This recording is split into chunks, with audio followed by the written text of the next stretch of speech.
Friends, ఎలా ఉన్నారు? నేను మీ నిఫ్టీ మాస్టర్ మూర్తి నాయుడు. మనం ఏదైతే స్టాక్స్లో ఇన్వెస్ట్ చేస్తూ ఉంటే మనకి ఇతర ఎఫ్డీల కన్నా లేకపోతే వేరే ఎక్కడన్నా మనం ఇన్వెస్ట్ చేయడం కన్నా మార్కెట్లో ఎక్కువ మన రిటర్న్ తీసుకోవచ్చు అనే ఉద్దేశంతో మనం స్టాక్ మార్కెట్లో మంచి స్టాక్స్ని సెలెక్ట్ చేసుకుని ఆ స్టాక్స్లో ఇన్వెస్ట్ చేయడానికి ప్రయత్నం చేస్తూ ఉంటాం. యాక్చువల్గా అలాంటి చేసే ప్రయత్నంలో ఏ స్టాక్స్లో పెడితే మనకి అది బ్యాంకింగ్ సెక్టారా, లేకపోతే రిటైల్ సెక్టారా, లేకపోతే ఫార్మానా, లేకపోతే ఆటోమొబైల్ సెక్టారా, లేకపోతే ఐటీ సెక్టారా, లేకపోతే ఎనర్జీ సెక్టారా, లేకపోతే ఏ సెక్టార్, లేకపోతే ఆర్టిఫిషియల్ ఇంటెలిజెన్స్ బాగా ఇప్పుడు ట్రెండింగ్ ఉంది కాబట్టి ఏ సెక్టార్లో పెడితే మనకు బాగుంటుంది అని రకరకాలుగా ఆలోచించుకున్నప్పుడు మనకి అనేక స్టాక్స్ ఎదురవుతుంటాయి. నేను మీకు ఇక్కడ మీ పోర్ట్ఫోలియోలో ఉంచుకోదగ్గ ఒక 2 స్టాక్స్ని డిఫరెంట్ సెక్టార్స్ నుంచి మీకు చెప్తున్నాను. ఒకటి ఫార్మా సెక్టార్కి సంబంధించింది, 2 హోమ్ అప్లయన్స్కి సంబంధించిన స్టాక్. ఈ 2 స్టాక్స్ కూడా లాస్ట్ ఇయర్ కూడా మనకి above 60% compounding annual growth return ఇచ్చినటువంటి స్టాక్స్. ఈ స్టాక్స్లో మనకి ఏ విధంగా ఉండే అవకాశం ఉందో చూద్దాం. ఈ స్టాక్స్ ఏంటంటే, ఫస్ట్ స్టాక్ వచ్చేటప్పటికి ఫార్మా సెక్టర్ దానికి సంబంధించింది ఇప్కా ల్యాబొరేటరీస్ స్టాక్ వచ్చేటప్పటికి మనకి సుమారుగా 33,000 crores క్యాపిటలైజేషన్ తోటి మార్కెట్లో ఏదైతే మంచి క్యాపిటలైజేషన్తో రన్ అవడే కాకుండా బిజినెస్ మోడల్ కూడా చాలా ఎంటైర్లీ డిఫరెంట్గా ఉన్నటువంటి స్టాక్గా మనం తీసుకోవచ్చు.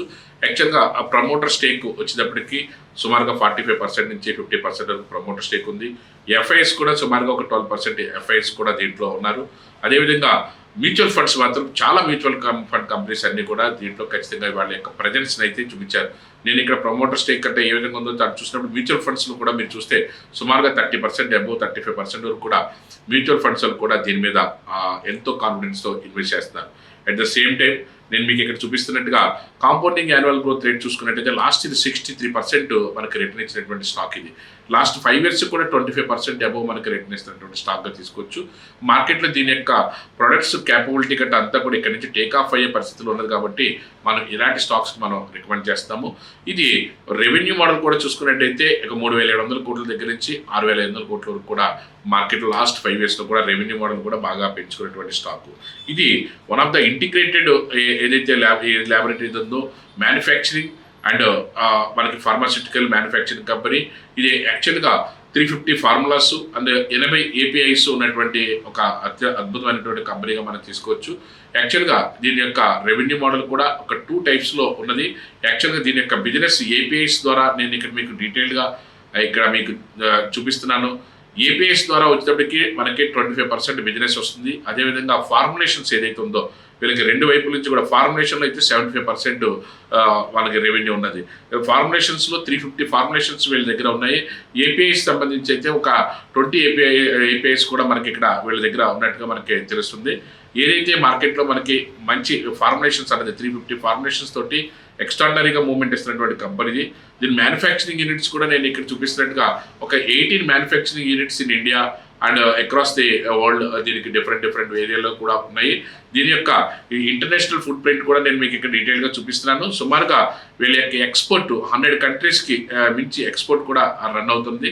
అట్ ద సేమ్ టైం వీళ్ళ జియోగ్రఫికల్ మిక్స్ అంతా కూడా ఫైనాన్షియల్ ఇయర్ 22లో ఎలా ఉందో యూరోపియన్ కంట్రీస్లో 27%, ఆఫ్రికన్ కంట్రీస్లో 19%, అదేవిధంగా అమెరికాలో 20%, అదేవిధంగా ఏషియాలో 18%, CISలో 6% అండ్ ఆస్ట్రేలియాలో 10%. ఏ విధంగా అయితే వీళ్ళ యొక్క జియోగ్రాఫికల్ మిక్స్ ఏ విధంగా ఉన్నదో కూడా నేను ఇక్కడ డీటెయిల్గా చూపిస్తున్నాను. అదేవిధంగా కాన్సన్ట్రేషన్ ఆఫ్ ద రెవెన్యూ కూడా around the 70% of the revenue కూడా ఏదైతే derived from the sales from the drugs and the pain management దానికి సంబంధించినటువంటి వాటి దగ్గర నుంచి వీళ్ళ రెవెన్యూ కూడా 70% వస్తుంది. వీళ్ళ కార్డియాక్ దానికి సంబంధించింది, యాంటీబయాటిక్, అదేవిధంగా యాంటీ మలేరియల్ సెగ్మెంట్స్లో కూడా మంచి ప్రాఫిట్స్తో వీళ్ళ యొక్క రెవెన్యూ షేరింగ్ కూడా ఉంది. అట్ ద సేమ్ టైం దీనికి సంబంధించినటువంటి కంప్లీట్ ఓవరాల్ స్టాక్ అనాలిసిస్ ఏదైతే నేను మీకు ఇక్కడ డీటెయిల్గా చూపిస్తున్నాను దాంట్లో కూడా ఫండమెంటల్గాను టెక్నికల్గా కూడా చాలా హెల్తీగా మూవ్మెంట్ ఇవ్వడానికి మంచి అవకాశం ఉందని మార్కెట్ వర్గాలన్నీ కూడా చెప్తున్నాయి. అట్ ద సేమ్ టైం నేను మీకు లాస్ట్ ఇయర్ అంతా కూడా 65% మనకి ఏదైతే రిటర్న్ వచ్చిందో దాంట్లో మీకు మనకి మార్కెట్ స్టాక్ ఏదైతే అసెండింగ్ ఆర్డర్లో ఉండి ఇక్కడ నుంచి మళ్ళీ టేకాఫ్ అవుతుందో ఇలాంటి స్టాక్స్లో మనకి ఏదైతే ఫార్మా అన్నది ఎవర్ గ్రీన్ అలాంటి దాంట్లో కూడా అబోవ్ మనం 15% 20% ఇచ్చే కాకుండా 60% అబోవ్ ఇచ్చే స్టాక్స్లో కూడా మనం ఎంతో కొంత మనం దీంట్లో కూడా ఇన్వెస్ట్ చేస్తే మనకి మంచి రిటర్న్ తీసుకోవడానికి అవకాశం ఎక్కువగా ఉంటుంది. అదేవిధంగా నేను చెప్పబోయే రెండో స్టాక్ వచ్చేటప్పటికి ఇది హోమ్ అప్లయన్స్ దానికి సంబంధించిన దాంట్లో వన్ ఆఫ్ ద నెంబర్ 1 స్టాక్గా చెప్పుకోవచ్చు. హోమ్ అప్లయన్స్ దాంట్లో ఐఎఫ్బి ఇండస్ట్రీస్ లిమిటెడ్, ఇది సుమారుగా 5,000 కోట్ల నుంచి 6,000 కోట్ల వరకు ఉన్నటువంటి మంచి కంపెనీ. బట్ కాకపోతే దీనికి ఉన్న స్పెషాలిటీ ఏంటంటే అబౌవ్ 75% ప్రమోటర్ స్టేక్ మాత్రం వాళ్ళ దగ్గరే ఉంది, 75%. అదేవిధంగా ఎఫ్ఐఎస్ డిఐఎస్ కూడా ఉన్నారు. పబ్లిక్ పార్టిసిపేషన్ కూడా అద్భుతంగా ఉంది. అంటే ఉన్న 5,000-6,000 క్రోర్స్ క్యాపిటలైజేషన్లో కూడా సుమారుగా 75% వాళ్ళ దగ్గర ఉంది. లాస్ట్ ఇయర్ చూసుకుంటే 72% మనకి రిటర్న్ ఇచ్చినటువంటి స్టాక్ ఇది. యాక్చువల్గా వీళ్ళ యొక్క హోమ్ అప్లయన్సెస్లో కూడా డిఫరెంట్ హోమ్ అప్లయన్సెస్ దానికి సంబంధించినటువంటి ఇన్ డీటెయిల్స్ మనం చూద్దాం.